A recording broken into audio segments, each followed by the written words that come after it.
Hello বন্ধুরা, কেমন আছো তোমরা সবাই? আমিও বেশ ভালো আছি। তো তোমাদের সকলকে আবারও একবার আমার চ্যানেলে স্বাগতম। আজকে যেটা বানাতে চলেছি সেটা হলো মোচার নিরামিষ ঘন্ট। তো মোচার ঘন্ট বানানোর জন্য প্রথমেই দেখে নাও, এই কলার মোচাগুলোকে আমি ভালো করে কুচি কুচি করে কেটে নিয়েছি আর একটুখানি সেদ্ধ করে আমি জলটা ছেড়ে নিয়েছি। তো দেখে নাও, এইভাবে কুচি করে কেটে নেবে আর হালকা করে ভাপিয়ে নিয়েছি আমি মোচাটাকে। তো চলো এতে বানানোর জন্য আর কি লাগে আমি তোমাদেরকে দেখিয়ে দিই। এটা বানানোর জন্য আমি এখানে নিয়ে নিয়েছি, দেখো একটা আলুকে আমি এইভাবে স্লাইস করে কেটে নিয়েছি ছোট ছোট চৌকো করে। আর আমার লাগবে হচ্ছে শুকনো লঙ্কা একটা আর 5 ফোড়ন অল্প পরিমাণ মতো। তো চলো দেরি না করে ঝটপট বানানো স্টার্ট করে দিই। তো এখানে আমি একটা কড়াই বসিয়ে দিয়েছি আর কড়াইটাকে গরম হওয়ার জন্য ওয়েট করছি। কড়াইটা গরম হয়ে গেলেই এর মধ্যে আমি 1 থেকে 2 টেবিল স্পুন মতো আমি সর্ষের তেল ইউজ করব। তো কড়াইটা আমার গরম হয়ে গেছে, এবার এর মধ্যে আমি 2 টেবিল স্পুন মতো সর্ষের তেল দিয়ে দিলাম আর তেলটাকেও আমি বেশ ভালোভাবে গরম করে নেব। তো দেখো বন্ধুরা, আমার তেলটা বেশ ভালোভাবে গরম হয়ে গেছে। এরপর আমি এই তেলে প্রথমে একটা শুকনো লঙ্কাকে ভেঙে দিয়ে দেব। শুকনো লঙ্কাটা কিছুক্ষণ ভাজা হয়ে গেলে এর মধ্যে আমি 5 ফোড়নটা দিয়ে দেবো। 5 ফোড়নটা দিয়ে শুকনো লঙ্কা আর 5 ফোড়নকে কিছুক্ষণের জন্য আমি ফ্রাই করে নেব। কিছুক্ষণ ফ্রাই হয়ে গেলেই এর মধ্যে আমি আলুটা তুলে দেব।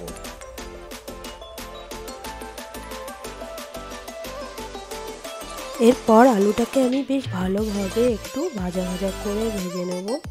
বেশ ভালোভাবেই আলুটাকে আমি ভেজে নেব লাল লাল করে।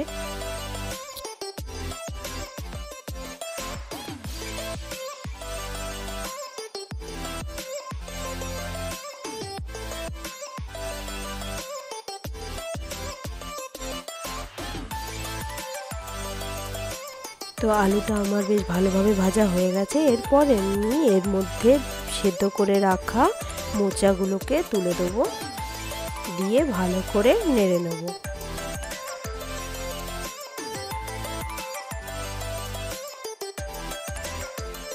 এরপর এতে আমি 1 টিস্পুন মতো লবণ দিয়ে দেব, দিয়ে আবারও বেশ ভালো করে মিক্স করে নেব লবণটা।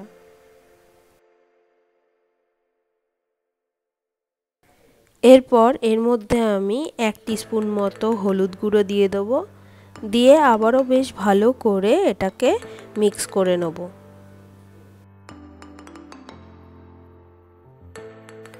লবণ আর হলুদটাকে ভালো করে মিক্স করে নেওয়ার পর এটাকে কিছুক্ষণের জন্য আমি ঢেকে দেব।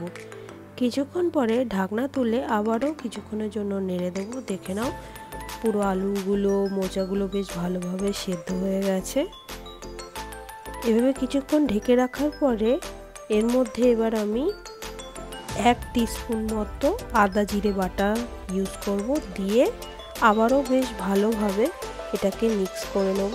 আর কিছুক্ষণে এই আদা জিরে বাটাটাকে কষিয়ে নেওয়ার জন্য আবারও কিছুক্ষণের জন্য আমি এটাকে ঢাকা দিয়ে রান্না করে নেব। আবারও কিছুক্ষণ পর ঢাকনা তুলে দেখে নাও, পুরো আদা জিরের যে কাঁচা গন্ধটা সেটা প্রায় বেরিয়ে গেছে আর আলুগুলো মোচাগুলো আরও বেশ ভালোভাবে সেদ্ধ হয়ে গেছে। এরপরে এর মধ্যে আমি একটা মিক্স মশলা আমি রেডি করেছি মিক্সচার। এটা হলো পোস্ত, সর্ষে আর কাঁচা লঙ্কার মিক্সচার আমি বেটে নিয়েছি। এটা আমি এর মধ্যে ইউজ করে নেব। আর এই বাটিটা ধুয়ে অল্প পরিমাণ জল এখানে আমি ইউজ করে নেব, আর কোনো জল আমি ইউজ করব না। এই জলটা দিয়ে এটা বেশ ভালোভাবে মাখা মাখা হয়ে যাবে।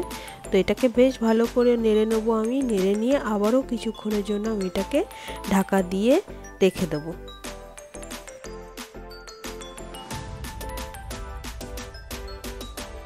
কিছুক্ষণ পর ঢাকনা তুলে দেখে নাও, আমাদের পুরো সব মোচা আলুগুলো বেশ ভালোভাবে সেদ্ধ হয়ে গেছে আর বেশ মাখা মাখা ফিল এসে গেছে এর মধ্যে।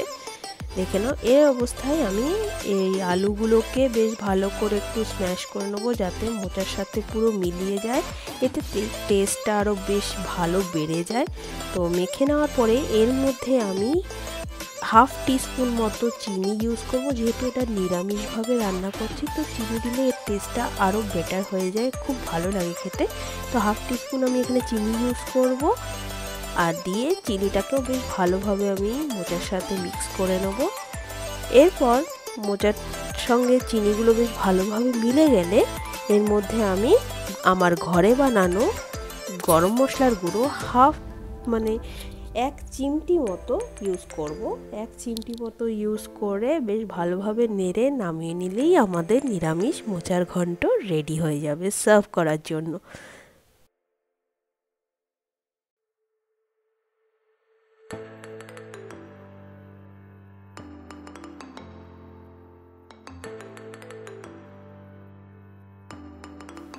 তো দেখে নাও বন্ধুরা, আমাদের নিরামিষ মোচার ঘন্ট রেডি হয়ে গেছে।